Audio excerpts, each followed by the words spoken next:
कभी सोचा है कि महाभारत में भगवान कृष्ण की भूमिका सिर्फ एक डिवाइन इंटरवेंशन से कहीं ज्यादा एक मास्टर स्ट्रैटेजिस्ट की थी?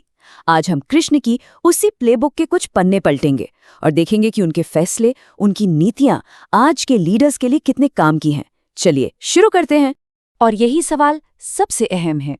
देखिए, कृष्ण का महाभारत में होना कोई चमत्कार नहीं था, बल्कि ये वेल प्लान्ड लीडरशिप और डिप्लोमेसी की एक पूरी सीरीज थी। ये दिखाता है कि सबसे बड़ी शक्ति को भी एक ठोस योजना की जरूरत पड़ती है। असल में महाभारत की लड़ाई आप देखें तो जमीन की थी ही नहीं, ये तो एक लीडरशिप क्राइसिस था। एक ऐसी सिचुएशन जहां एथिक्स, अहंकार और नाइंसाफी ने पूरे सिस्टम को अंदर से खोखला कर दिया था। तो आखिर कृष्ण का मिशन था क्या? उनका मिशन था अधर्म को खत्म करना। अगर हम इसे आज के कॉर्पोरेट लैंग्वेज में समझें तो ये एक टॉक्सिक कल्चर था, जहां सही, गलत, अच्छा, बुरा सबका फर्क ही मिट चुका था। देखिए, एक बात समझनी बहुत जरूरी है। कृष्ण का मकसद सिर्फ पांडवों को जिताना नहीं था, उनका मकसद था एथिकल लीडरशिप के उसूलों को फिर से जिंदा करना।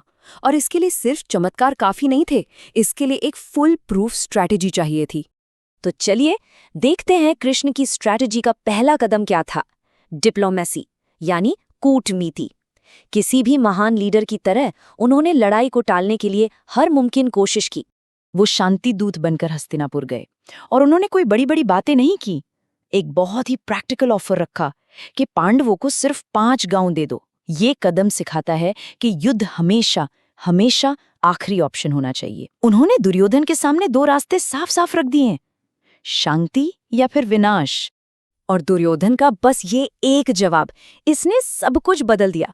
ये वो टर्निंग पॉइंट था जहां इरैशनल ईगो के सामने सारी डिप्लोमेसी फेल हो गई और अब ये तय हो गया कि युद्ध को कोई नहीं टाल सकता। जब ये साफ हो गया कि अब लड़ाई होकर रहेगी, तब कृष्ण ने एक ऐसा दाव चला जो आज भी मैनेजमेंट की किताबों में पढ़ाया जाना चाहिए।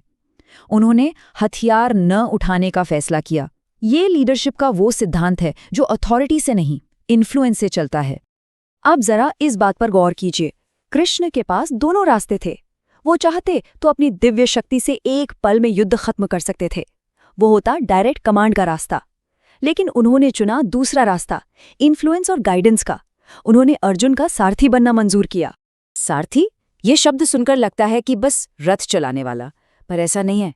सारथी सिर्फ ड्राइवर नहीं, बल्कि वो गाइड, नेविगेटर और स्ट्रैटेजिस्ट होता है जो बैटलफील्ड के बीचों बीच अपने योद्धा को सही दिशा दिखाता है। आज के जमाने में ये रोल एक एग्जीक्यूटिव कोच या चीफ स्ट्रेटेजिस्ट जैसा है। और यही तो है असली सबक। एक इफेक्टिव लीडर अपनी टीम के लिए खुद नहीं लड़ता, बल्कि वो अपनी टीम को विजडम और क्लियर डायरेक्शन देकर लड़ने के लिए एम्पावर करता है, उन्हें मजबूत बनाता है। अब बात करते हैं उस पल की जो महाभारत का और शायद कृष्ण की रणनीति का सबसे मशहूर हिस्सा है, भगवद गीता। ये एक परफेक्ट केस स्टडी है कि क्राइसिस के समय में अपनी टीम का मोरल कैसे बनाए रखा जाए। जरा सोचकर देखिए इस सिचुएशन को। आपका सबसे बेस्ट प्लेयर, सबसे काबिल योद्धा अर्जुन, युद्ध शुरू होने से ठीक पहले हथियार डाल देता है। वो अपने ही लोगों को सामने देखकर टूट चुका है। एक लीडर के तौर पर कोई इसे कैसे हैंडल करेगा? कृष्ण ने अर्जुन को डांटा नहीं, कोई लेक्चर नहीं दिया। उन्होंने बस उसे उसके कर्तव्य, उसके धर्म की याद दिलाएं और ये ज्ञान दिया कि फोकस काम करने पर रखो, रिजल्ट की चिंता मत करो। गीता के ये सिद्धांत आज के लीडर्स के लिए कितने रेलेवेंट है, सोचिए जरा। ये हमें सिखाते हैं कि हाई प्रेशर सिचुएशन में शांत दिमाग से फैसले कैसे लेने हैं, अपनी टीम को प्रोसेस पर फोकस करने के लिए मोटिवेट करना, ना कि सिर्फ नतीजों पर। और हाँ, सक्सेस और फेलियर दोनों में अपने ईगो को बीच में न आने देना। तो कृष्ण की इस पूरी स्ट्रैटेजिक जर्नी का सार क्या निकला? उनके फैसलों ने न सिर्फ युद्ध का नतीजा तय किया, बल्कि लीडरशिप के ऐसे प्रिंसिपल्स बनाए जो सदियों बाद भी उतने ही पावरफुल हैं। अगर कृष्ण की पूरी स्ट्रैटेजी को देखें तो एक साफ पैटर्न नजर आता है।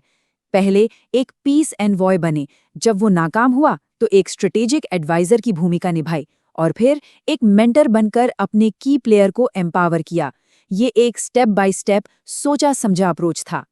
तो टेकअवेज क्या है? पहला, शांति के लिए हमेशा कोशिश करें, लेकिन कॉन्फ्लिक्ट के लिए भी तैयार रहें। दूसरा, influence is more powerful than command.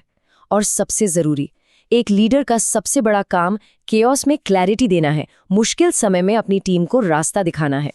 और आखिर में ये एक सवाल है जो हम सबको सोचना चाहिए। कृष्ण ने धर्म की स्थापना के लिए पूरी रणनीति बनाई। आज की इस कॉम्प्लेक्स दुनिया में लीडर्स को अपने पर्पस और अपने प्रिंसिपल्स पर टिके रहने के लिए किन मुश्किलों का सामना करना पड़ता है, इस पर विचार जरूर कीजिएगा।